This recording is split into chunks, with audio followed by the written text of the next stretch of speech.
Hi and welcome back to the channel. Today we have a topic that's both intriguing and relatable: the midlife crisis in women.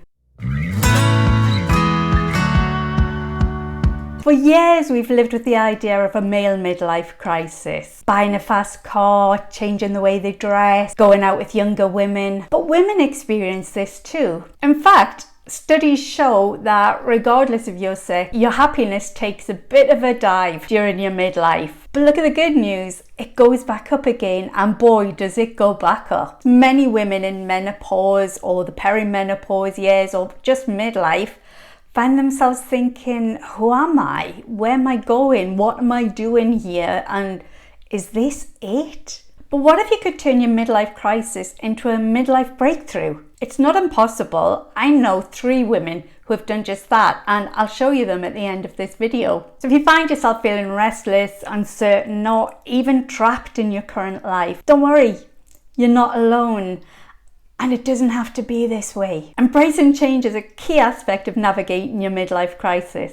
It's all about reconnecting with yourself and understanding your needs. If your children are leaving home, look at this as a time to do what you want to do instead of looking after them or being their chauffeur. Have those meals that you enjoy, and hey, you have Netflix to yourself. Or perhaps go out and help other people as well. It can be time that's useful for the community. If you're not happy with your career, change it. Look for something new, or look for a fulfilling hobby that you can do outside of work. Do something you love and something you've always wanted to do.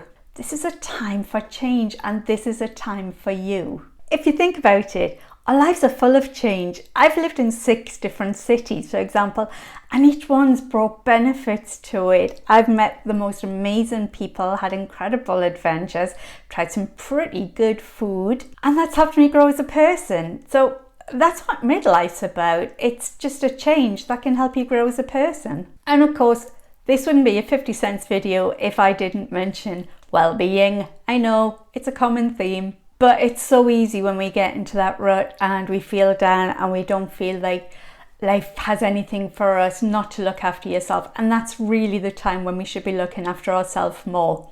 So take up a newer form of exercise, do the yoga, do the meditation, eat well, and relax as much as you can. Lifting that stress level is one of the best things you can do for yourself. Another way to do that is also by journaling. Write down how you feel, write down your emotions, because sometimes you can see if there's like a cycle to it. There might be certain people who make you feel less happy than you should. And perhaps midlife is the time to reevaluate that relationship. I know you're probably thinking, yeah, that sounds really easy to say.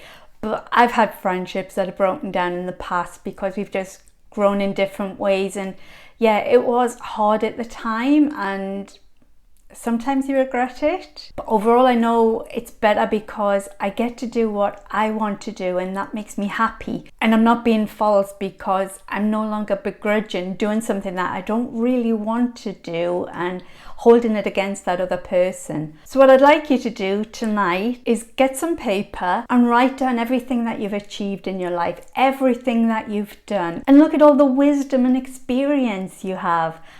And then on the other side of the paper, write down everything you still want to do, everything, every dream, even if it's just kiss Chris Hemsworth, every dream, every desire you've got.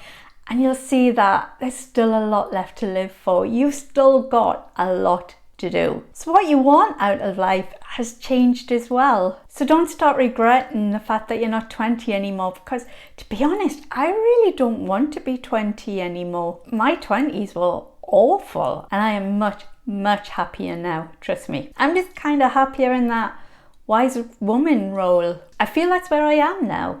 By midlife, we are who we are. This is it. We've finally grown into ourselves. It's time to focus on what truly matters and embrace all the knowledge you have. I think it's time we changed midlife crisis to midlife growth. Remember, ultimately, you still have power to bring joy and happiness into your life. As promised, I have 3 examples for you that show it can be done.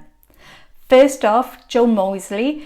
Jo is just such an example. She just grins all the time in her photos because she's so happy. At the age of 48, She was crying in the biscuit aisle at Tesco's. She started exercising with a rowing machine, and when she was 54, she became the first woman to stand up paddleboard coast to coast. She went from Liverpool to Goole. She now talks about being a midlife adventurer, and she paddleboards all over the place. Then there's Siobhan Daniels. Siobhan is a true retirement rebel, as her book title is. Siobhan was in a job, she wasn't happy, so she took retirement and bought a motorhome. Last I heard, she was in France. And lastly, there's my good friend Adele Martin. Midlife and menopause just completely wiped her out. She left a corporate job and she's now a professional bodybuilder, and she won her first competition. Not only that, she's now helping other women get through menopause by using fitness, and she is such an inspiration. I'm honoured to have her as a friend. And hey, I fulfilled a dream and went into politics this year. So midlife crisis isn't all running away to Greece and meeting Tom Conti, although if that's what you want to do, go for it. It can just be finding that enjoyment and happiness by changing what you're doing in your local area. So remember that happiness curve. It gets a bit rough in your 40s and 50s, but then it starts getting better. And look at this time as a way to embrace a change, grow, thrive, flourish. You can do it. Let me know the impact midlife's had on you and on your life. Share your thoughts and experience, and don't forget to like and subscribe and tell your friends, and I'll see you on the next video.